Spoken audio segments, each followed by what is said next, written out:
Hello बच्चों, बहुत बहुत नमस्कार। हमारे साथ आज हैं आईआईटी कानपुर के dean of student affairs professor Siddharth Panda sir. और ये आपके सभी सवालों के जवाब आपको देंगे। जो भी आपके डाउट्स रहते हैं हमने आप लोगों से कलेक्ट किए थे, सभी बच्चों से पूछे थे, तो उन्हीं विषय पर सर आपको बहुत अच्छे से गाइड कर सकते हैं, तो इसी बारे में हम बात करेंगे। लेकिन सबसे पहले सर हम ये जानना चाहेंगे कि आईआईटी कानपुर में, जो पहला सवाल है मेरा आपसे, कि आईआईटी कानपुर में एजुकेशन और वहाँ के इकोसिस्टम के बारे में थोड़ा सा आप बताइए, ताकि बच्चों को आईआईटी कानपुर के बारे में पता लगे। पंकज जी बहुत बहुत धन्यवाद, ये एक मीडियम, एक अपॉर्चुनिटी देने के लिए, स्टूडेंट से बात करने के लिए। तो सबसे पहले मैं जो स्टूडेंट्स जिन्होंने ये जेई एडवांस क्वालिफाई किए हैं उनको मैं बधाई देता हूँ। उनके परिवार वर्गों को बधाई देता हूँ कि उनकी भी काफ़ी ये कंट्रीब्यूशन रहा, और इनके जो भी टीचर्स हैं उनको भी बधाई देता हूँ। और उनका एक चैप्टर, एजुकेशन चैप्टर खत्म हुआ है और दूसरा एजुकेशन चैप्टर आरंभ हो रहा है, तो इसलिए उनके पास बहुत सारे प्रश्न होंगे और जितना हो सकेंगे उतना हम प्रयत्न करेंगे कि उनका जो जो डाउट्स है उसको क्लियर करें। जो शिक्षा है, एजुकेशन, जो वो इसके बाद करना चाहते हैं, वो दो, उसका like we can call them as two sides of a coin. एक है फॉर्मल एजुकेशन, जो क्लासरूम में पढ़ते हैं, जिसके लिए वो परीक्षा देते हैं और परीक्षा के आधार पर उनको कुछ परफॉर्मेंस ग्रेड्स मिलते हैं और अंत में उनको एक डिग्री मिलता है। और दूसरा है इनफॉर्मल एजुकेशन, जिसके लिए कोई ऐसा फॉर्मल एग्जाम नहीं होते, क्लासरूम के बाहर वो सब होते हैं, उसके लिए कोई डिग्री नहीं मिलता, लेकिन those are very important for life skills. एक प्रेशर कैसे हैंडल करें, समस्या, अलग अलग समस्या को कैसे हैंडल करें, अब आपके साथ जो साथी हैं उनके साथ कैसे हैंडल करें। तो आईआईटी कानपुर में ये इसका जो होलिस्टिक एजुकेशन है वो स्टूडेंट्स को दिया जाता है। एक बच्चे ने पूछा भी था परसों मेरे से कि सर डुअल डिग्री करूं या सिर्फ बीटेक करूं, तो सर इसका थोड़ा सा एक्सप्लेन कर दें आप, बीटेक और बीटेक प्लस एमटेक। तो यहाँ पे हम लोग का जो आईआईटी कानपुर में, हम जो एंट्री लेवल देते हैं केवल 4 साल में लेते हैं, 4 साल। अब बैचलर्स बीटेक प्रोग्राम में, बीएस प्रोग्राम में लेते हैं, लेकिन वो स्टूडेंट के ऊपर ये कंप्लीट फ्रीडम है। अगर वो इसको बीटेक एमटेक में कन्वर्ट करना चाहते हैं तो कुछ रूल्स रेगुलेशंस है। अगर वो चाहते हैं तो वो केवल अपने डिपार्टमेंट में नहीं, दूसरे डिपार्टमेंट में भी वो एमटेक कर सकते हैं।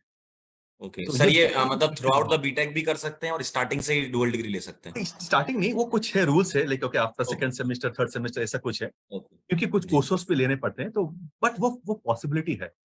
सर कुछ क्वेश्चंस जो हैं वो बच्चों के हैं, जो Sure, बच्चों ने हमसे पूछे थे कि जब आप सर से मिलें तो ये sure. क्वेश्चन जरूर पूछिएगा।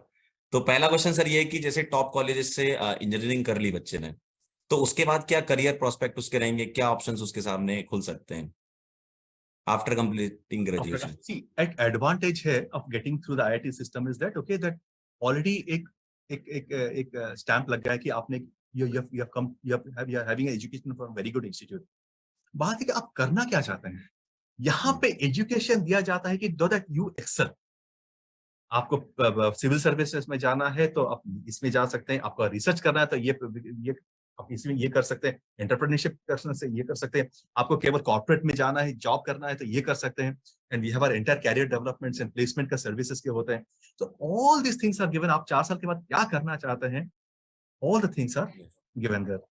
तो बच्चों, सर ने सारा बता दिया कि आफ्टर कंप्लीटिंग ग्रेजुएशन, जो इंजीनियरिंग करने के बाद आपके साथ जो ऑप्शंस खुलते हैं आईआईटी कानपुर में, वो सारी चीजें हैं, जो भी ऑप्शन आप चूज करेंगे उसके लिए सपोर्ट है आपके पास। सर एक क्वेश्चन और है मेरा आपसे कि जैसे मैं आईआईटी कानपुर में नहीं हूँ, मैं किसी और कॉलेज में हूँ, लेकिन मैं आईआईटी कानपुर से किसी प्रोजेक्ट या किसी रिसर्च पेपर के माध्यम से जुड़ना चाहता हूँ कि नहीं, मुझे आईआईटी के प्रोफेसर के अंडर में करना है क्योंकि काफी फेमस है आईआईटी कानपुर की रिसर्च, तो क्या कुछ ऑप्शन है इसके लिए? हमारे पास है वो। हमारा एक समर प्रोजेक्ट है, एक सर्च बोलते हैं, जिस समर अंडर ग्रेजुएट प्रोजेक्ट। सो उनका जो थर्ड ईयर के बाद एक समर होता है, तो ये खुल जाता है, ये ओपन कॉल आता है। ओपन कॉल आता है तो स्टूडेंट्स क्या आते हैं, उसको रेस्पॉन्ड करते हैं, एप्लीकेशन देते हैं और एक सिलेक्शन कमिटी होता है। उसी आधार पर बहुत सारे स्टूडेंट्स फ्रॉम अदर कॉलेजेस आए हैं, यहाँ पे अपना समर प्रोजेक्ट किए हैं, and they have gone, I mean उनको काफी एक्सपोजर मिला है, and they have gone to on the basis of that, like they have in fact chosen what they want to do. तो वो एक ऑप्शन है। सर एक क्वेश्चन और था कि कुछ बच्चे जो हमारे साथ भी जुड़े रहते हैं काफी, उनका फाइनेंशियल बैकग्राउंड सही नहीं रहता है, लेकिन उनको सपोर्ट चाहिए होता है कि कुछ स्कॉलरशिप मिल जाए, कुछ फाइनेंशियल सपोर्ट हो जाए उनको। तो कुछ ऐसा अपने पास प्रोग्राम है सर इसमें? एज इट इज हमारा जो है प्रोग्राम, तो एक तो गवर्नमेंट का तो अपना पॉलिसीज है, depending on which sector, which Yes. Sector उनका ऑलरेडी है, दैट इज फॉलोड। बट उसके बाद जो भी है, there are several scholarship schemes. हमारा एलुमनाई भी कोई एक स्कॉलरशिप स्कीम दिए हैं, जैसे ब्राइट पैंट स्कॉलरशिप्स है। अगर Yes, वो sir. कुछ 100, एक if they come in the top 100, उनको ये मिलेगा।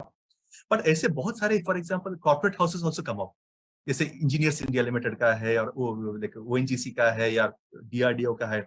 सबका अपना अपना स्कीम होता है। And जैसे आते हैं, we send it to all the students. कभी कभी अपना स्टेट्स के भी होते हैं, जैसे कुछ स्टेट गवर्नमेंट भी, जैसे सपोज किसी स्टेट से वो आए हैं, वो स्टेट गवर्नमेंट का भी स्कीम्स होता है। तो all the things are there. Yes, sir. Sir higher studies India में और हायर स्टडी अब्रॉड में आप कैसे कंपेयर करते हैं सर इसको? कंपेयर देखिए, अभी क्या है कि हमारे जो फैसिलिटीज है, ये कहते हैं, ये हम कह सकते हैं, अब हम ये कह सकते हैं कि हम किसी से कम नहीं। हाँ, यस तो सर। बात ये कि देखिए, कुछ लोगों को चाहिए, बाहर जाते हैं बिकॉज उनका, देखिए डिग्री तो हर, सेम डिग्री तो किसी यूनिवर्सिटी मिल जाएगा, बाहर हो या हमारे इंडिया में हो। तो कुछ लोगों का, अगर अगर वो चाहते, अगर वो देखते, अब सिचुएशन ऐसे हो गया है कि हम लोगों का जो जो फैसिलिटीज है, जिस तरफ से हो रहा है, is not less than any of the top universities. We are comparable, depending on the particular on the slab. कुछ लोग चाहते हैं कि वो देश में रहे, क्योंकि घर के पास रहना चाहते हैं। तो हम ये कहते हैं कि आप कुछ से वंचित नहीं हो रहा है, यहाँ पे भी टॉप क्लास हो रहा है। कुछ चाहते हैं, कुछ स्टूडेंट्स चाहते हैं कि मैं कुछ, मेरा एजुकेशन केवल और डिग्री में नहीं है, मैं दूसरा कल्चर देखना चाहता हूँ।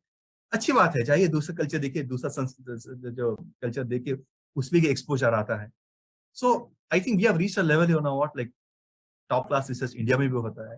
तो लोग अगर किसी कारण बस जा नहीं पाएंगे तो वंचित नहीं। हम्म, मतलब आज की डेट में इंडिया में रह के भी आप वो सारे काम कर सकते हो जो आप बाहर का सोच एब्सोल्युटली, रहे हो अभी दिमाग एब्सोल्युटली, में। Absolutely, absolutely.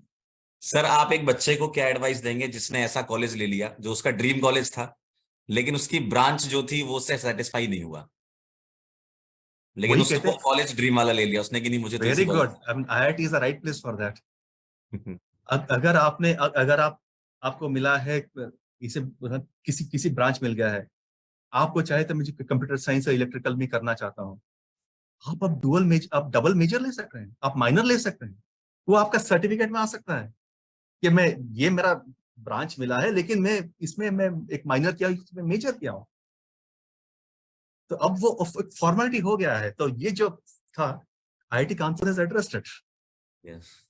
तो उनको वो एक्सपोजर, उनको नॉट ओनली वो कोर्सेस लिखते थे, बट उनका सर्टिफिकेट में भी वो आ सकता है कि उन्होंने ये लिए हैं। वो कोर्सेस लेके वो एक रिकॉग्निशन, ऑफिशियल रिकॉग्निशन जो है, वो भी आ सकता है।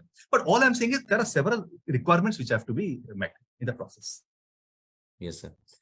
सर काफी क्वेश्चंस के आपने जवाब दिए, और सर आपसे बात करके बहुत अच्छा लगा। आपने एक एक पॉइंट क्लियर किया और आईआईटीज के बारे में भी बताया, आईआईटी कानपुर के बारे में भी बताया। सभी बच्चों को आई होप क्लियर हो गया होगा कि ब्रांच में जो आपके दिमाग में लड़ाई चल रही थी, कॉलेजेस की लड़ाई चल रही थी दिमाग में कि मुझे कौन सा कॉलेज लेना चाहिए, कौन सी ब्रांच लेनी चाहिए, हायर स्टडीज के आपके जो क्वेश्चंस थे सारे सर ने एड्रेस किए और बहुत अच्छे से सर ने एक्सप्लेन किया। और sir thank you so much आप हमारे साथ बात करने के लिए, और आप यहाँ पर आए उसके लिए सर बहुत बहुत धन्यवाद सर आपका। Thank you Pankaj ji. जी। तो सर